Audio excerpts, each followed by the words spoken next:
পিছে দেখো সংলাপের মাধ্যমে সোশ্যাল মিডিয়ায় রাতারাতি তারকা বনে যান পাকিস্তানের আহমেদ শাহ, যার সংলাপে নেট দুনিয়ায় হাসির খোরাক জুগিয়েছে। সেই ছোট্ট আহমেদ শাহর পরিবারে নেমে এসেছে শোকের ছায়া। না ফেরার দেশে পাড়ি জমিয়েছে খুদে তারকার ছোট ভাই ওমর শাহ। হঠাৎ হৃদরোগে আক্রান্ত হন ওমর। চিকিৎসকদের চেষ্টাকে ব্যর্থ করে শেষ পর্যন্ত অকালে ঝরে যায় খুদে প্রাণ।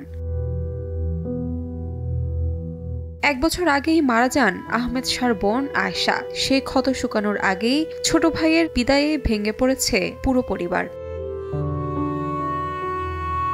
মিষ্টি আচরণের জন্য শিশু বয়সেই আহমেদ শাহ মিম সেন্সেশন হয়ে ওঠেন। তার ভাই ওমর শাহ ও আবু বকরও শোবিজে যোগ দিয়ে একসঙ্গে ভক্তদের ভালোবাসা কুড়িয়েছিলেন। তার এই হঠাৎ চলে যাওয়া মেনে নিতে পারছে না তার ভক্ত অনুরাগীরা।